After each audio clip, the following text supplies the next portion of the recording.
Thank you very much. Please be seated. Thank you very much.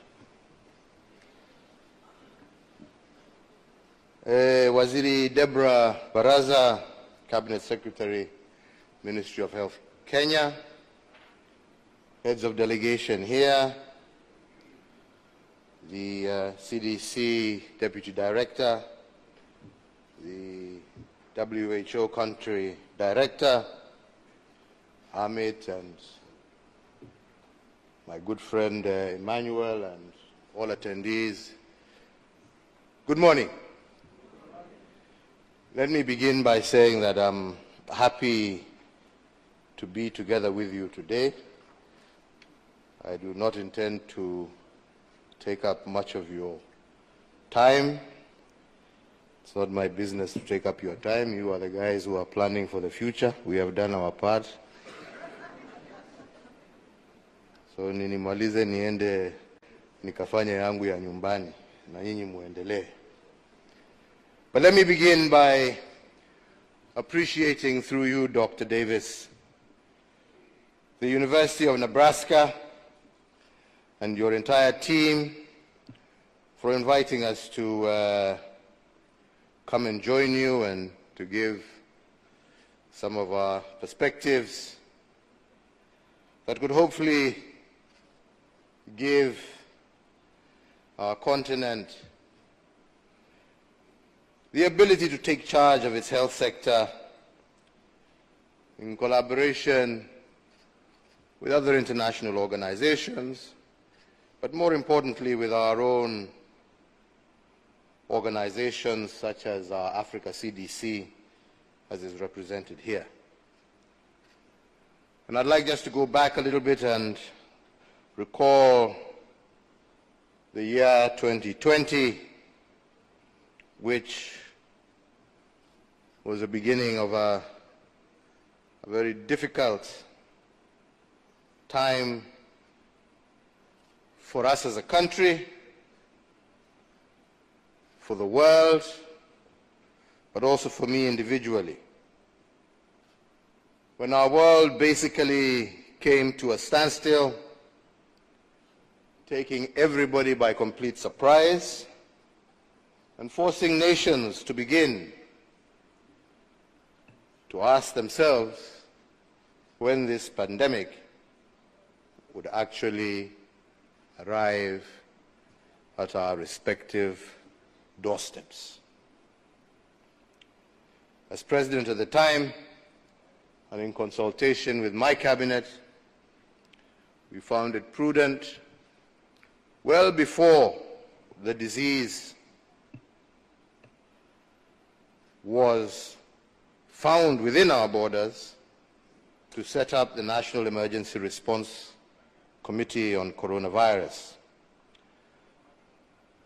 The role of this committee, chaired by the then Cabinet Secretary Mutahi Kagwe, was to help steer the country and to navigate the uncertain season with an emphasis on coordinating capacity building of medical personnel and other professionals to enable our country to respond quickly and effectively to any suspected cases or outbreak of the virus that would occur or could occur at that time anywhere in the Republic. Other roles of this committee included enhancing of surveillance at all our points of entry, preparation of national and county private isolation and treatment facilities, because we began by having immediate sessions, and I convened an immediate session of the Council of Governors to work on this.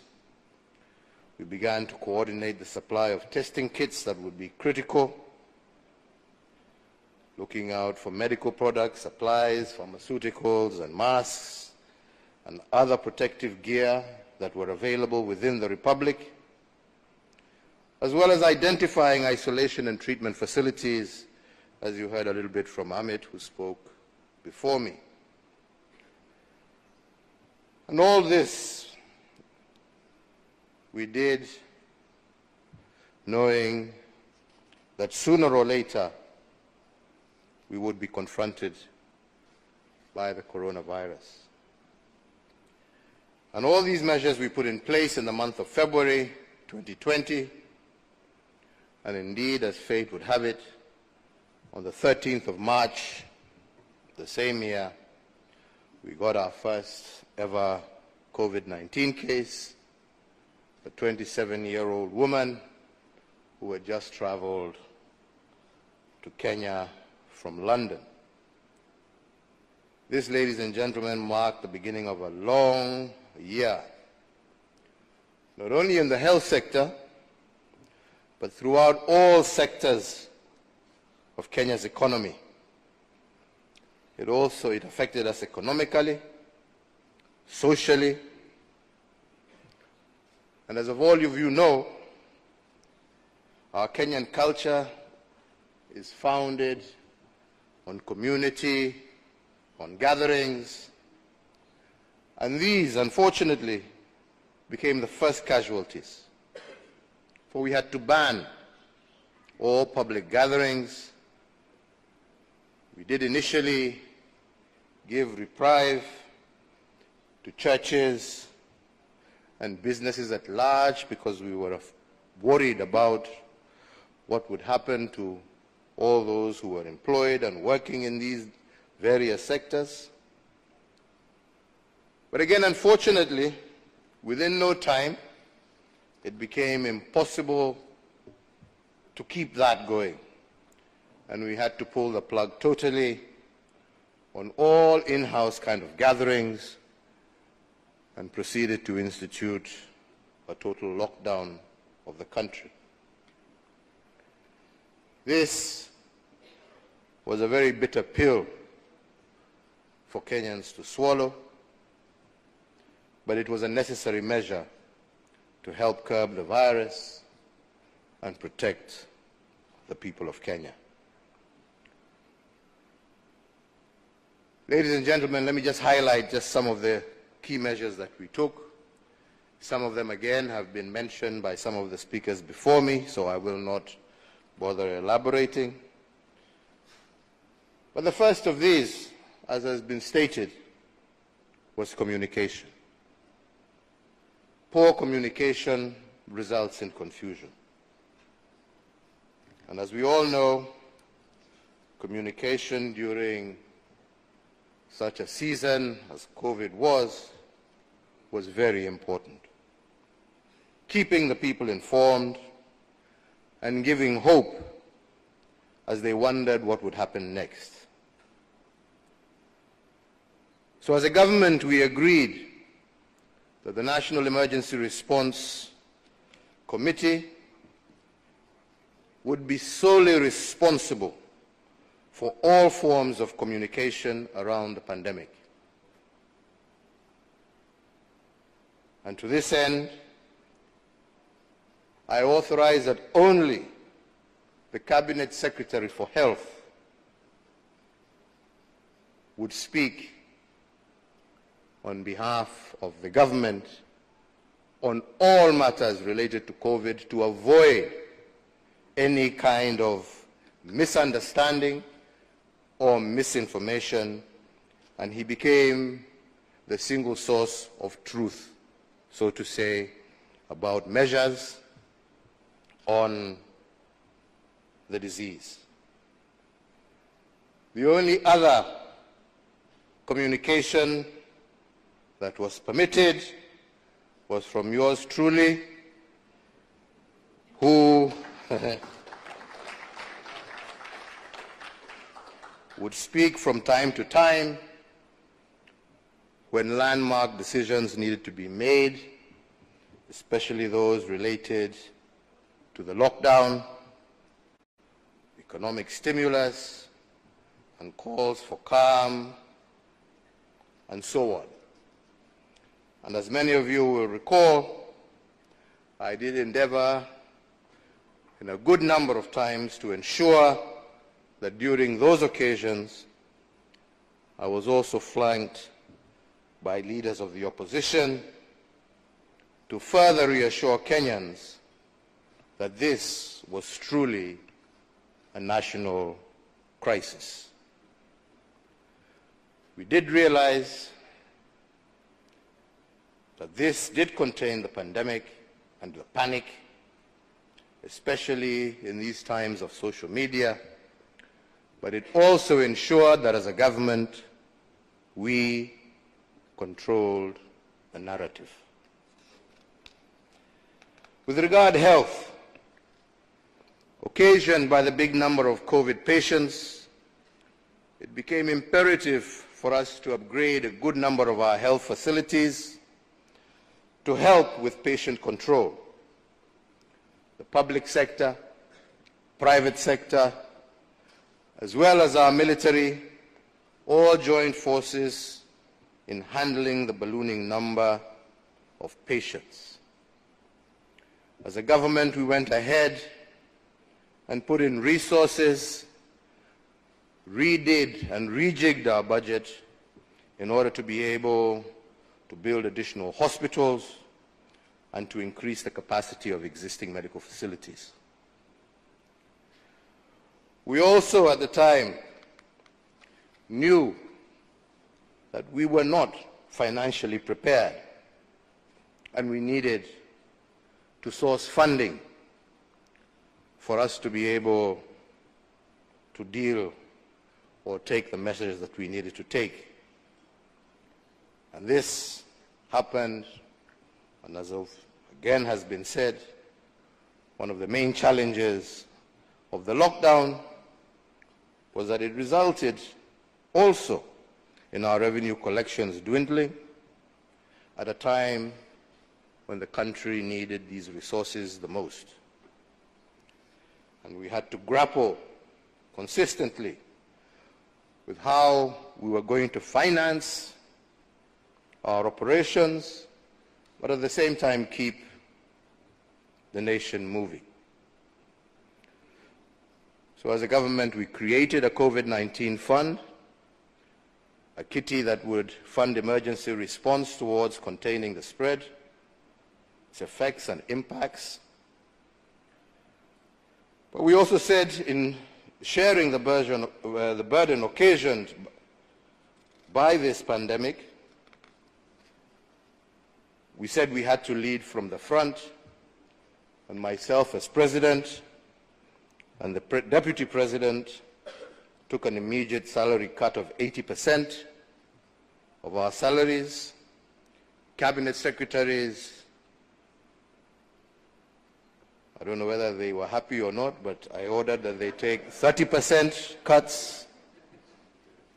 And principal secretaries and other top officials, we gave them the chance to volunteer to take 20% pay cuts in order to show that commitment and leadership starts at the top. We also called on well-wishers, and in this regard, I really want to thank our Kenyan private sector, because despite the challenges that they themselves were facing, they came out strongly in support to ensure that at least the most vulnerable were able to put food on their tables.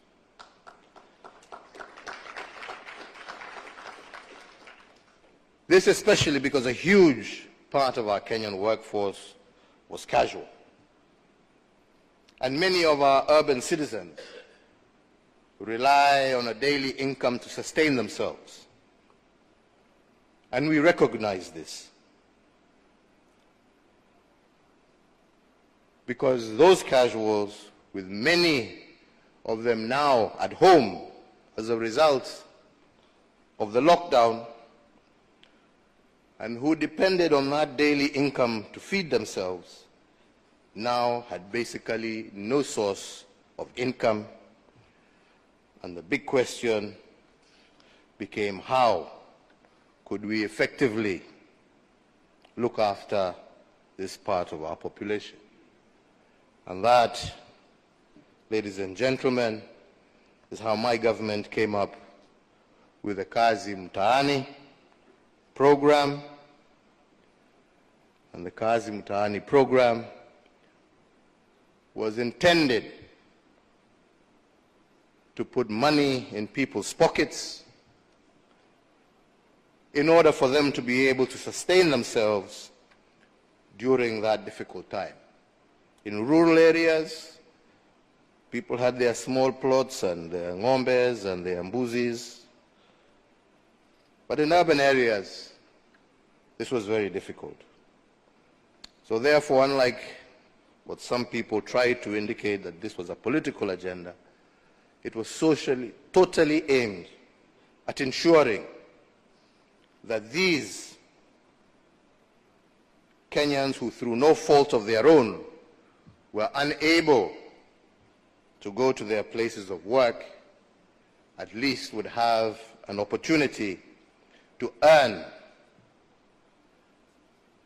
a living and be able to continue to support their families during that most difficult time. The other big question that we had was how some of our industries could continue to produce.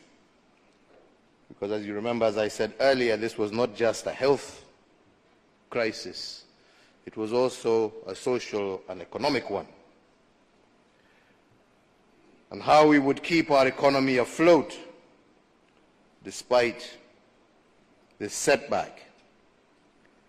Medical products and supplies were running low with the entire globe fighting the pandemic, and it became difficult to readily access many products. And once again, I want to thank our private sector because upon consultation, we commissioned our manufacturing industry to begin using their existing lines to make things like ICU beds and units from scratch, to increase oxygen production, to make masks as opposed to T-shirts and other things that they were making for other markets. They started making masks, they started making PPEs, they started making sanitizers, they started making all manner of medical equipment that was to prove critical during this period. And we also realized that the need was growing as the virus was spreading far and wide and in scales that we had not witnessed, that without, once again, the help of private sector, we would not have been able to keep the deaths to the levels that they were. We were further, as a result of that initiative, able to increase our ICU beds from, at the time, 537 to 1,353 ICU beds, a good number of those made by our local manufacturers, giving those infected by the virus a fighting chance. We were also able to build many physical isolation units, and we could transform, and as again Amit has said, some hotels and others graciously gave us access and schools to their facilities, which could be transformed into isolation centers that were affordable to the average Kenyan. Secondly, I've mentioned that we also introduced a stimulus package, and I've mentioned about Kazi Mtaani and where it came to. But we also realized we had to increase from those, especially civil servants and others, and the average Kenyan worker. We realized that we also needed to increase their disposable income during this difficult time. And we came up with measures such as, for all those earning 24,000 shillings and less, we released and relieved them from tax deductions, VAT, pay as you earn, and such other things to Kaondoa, so that people would have more disposable income. We reduced our VAT by 2%, just to mention but a few of the actions that we took to help ease the pressure on Kenyans. And by the way, I must also recall that the Kazi Mtaani program went a long way, not only to help provide an income for many thousands of Kenyans who were out of work, but it also went a long way to help us prevent a lot of diseases that were related to dirt and filth, illnesses like diarrhea, cholera, malaria. By extension, we were fighting coronavirus, putting money into people's pockets, but at the same time, we realized that that action was also helping us deal with other common diseases that had afflicted many, especially in our urban centers. And most importantly, it kept our youth away from indulging in crime-related viruses. So, ladies and gentlemen, these are just a few of the measures that we took to help us grapple with this menace of COVID-19. But I also want to talk a little bit about vaccines, because when news came that vaccines had been found and were available, that good news that was spread on CNN and BBC and everywhere else, making us all totally very excited, we soon realized that that news was not for us on the African continent, it was for others, since these vaccines were not available to us. But we were told now how they are available, but the good news, unfortunately, was not for Africa. We couldn't access. And so, at a continental level, we sat as an African Union, convened meetings, and for the very first time discussed how would we as Africans avail ourselves of these much-needed vaccines. To cut a long story short, after many numerous discussions, working together under the coordination of Africa CDC, we were able to find adequate vaccines for our people. But that would not have been possible without the coordination and the collaboration of Africa as a whole.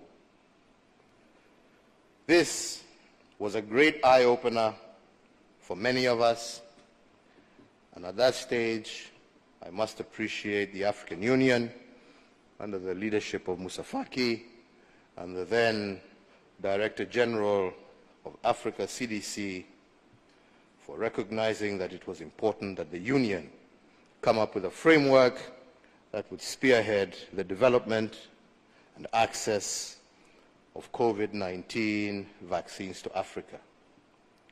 Again, at that time, I was the chair of the Organization of African, Caribbean, and Pacific States, as again has been said by my brother, Dr. Davis. And for the very first time, we managed to pull together with the nation states of the Caribbean and the Pacific, who were also facing similar challenges to ourselves, and worked closely with them to make vaccines readily available for them as well. And in this, it was the first time since pre-independence that Africa and the Caribbean had collaborated so closely to face a common threat.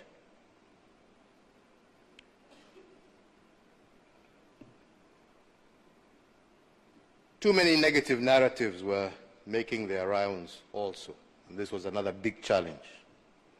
about the side effects of the vaccine. Some from some very important sources, some from churches, from others. Narratives that we as a government knew that if we didn't counter would continue to create problems.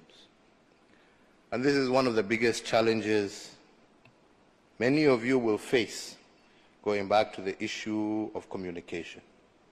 Negative narratives, misinformation, disinformation, driven by social media, AI-generated propaganda. This is going to be your biggest challenge going forward. How do you deal and ensure that citizens across the continent are armed with the correct and factual information? I also believe that a lot still has to be done to educate and equip our masses on the importance of vaccines, not just this COVID vaccine, but in preparation for the future. And our leadership, both at continental, national, and community levels, must take a role in this. Today, you are all here to deliberate on global health security systems, something that is critical and crucial, because it comes at a time that we need to be prepared, not if a pandemic shall occur again, but when that pandemic occurs, that it should not catch us flat-footed as did COVID-19. This, I believe, ladies and gentlemen, is an opportunity for you to discuss ways and means of how we can be better prepared to face any new pandemic that may arise in the future. And again, I emphasize that it is a matter of if, it is a matter of when, not if. And also as Africans, not to wait for others to come to our rescue. As I told you, our excitement when we watched CNN, BBC, and everybody else celebrate these new vaccines that were being rolled out. But as we were celebrating watching the TV, none of this was coming to us. So my friends, any future pandemic that comes, don't think anybody out there is going to come and look up. They'll look after themselves first. Then if there's any surplus, bas mutapatiwa ile mabaki mebaki, mujisaidie ile kidogo kidogo tu mtupiwe tu mkule huko kando. Hata mutapatiwa bure. Kwa sababu sasa at that time hakuna shida, wamejitengeneza, nyinyi sasa shauri yenu. So you have to actually see how we ourselves are at the center of the discussion of any future pandemic that may occur, and how we as Africans are going to be prepared with our own resources, with our own vaccines, with our own research, with our own academia, with our own private sectors, to prepare ourselves to face any future challenges. And let me conclude by saying that whether we like it or not, funding for this has to come from ourselves. Yeah?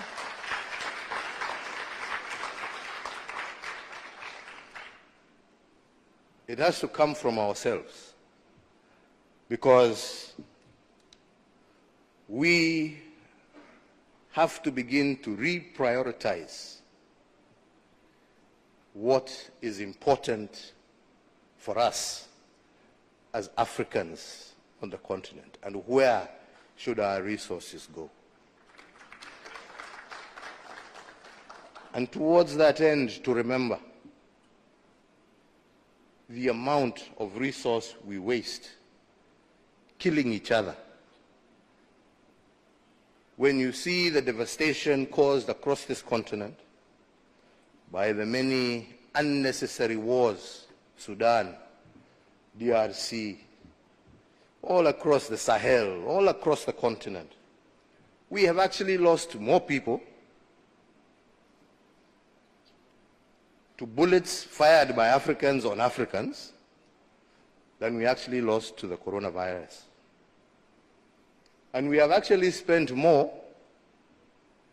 buying those bullets to kill ourselves than we have actually spent on protecting our health and our societies. So an end to war and a collaboration towards putting an end to these conflicts and being able to repurpose our resources to where they shall have the greatest impact on our population shall remain the biggest and most critical agenda for the African continent. Let us be ready and let us be prepared. Let us be self-reliant by ensuring that we deal with the challenges that we have in order for us to be able to free resources for where they are most needed. I saw some people the other day crying, oh, I don't know, Trump has removed money. He said he's not giving us any more money. Watu wanalia. Why are you crying? It's not your government, it's not your country.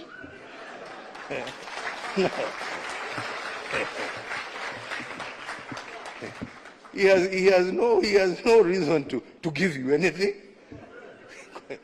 I mean, you don't pay taxes in America. He is appealing to his people. Shauri yenu bwana. This is a wake-up call for you to say, okay, what are we going to do to help ourselves?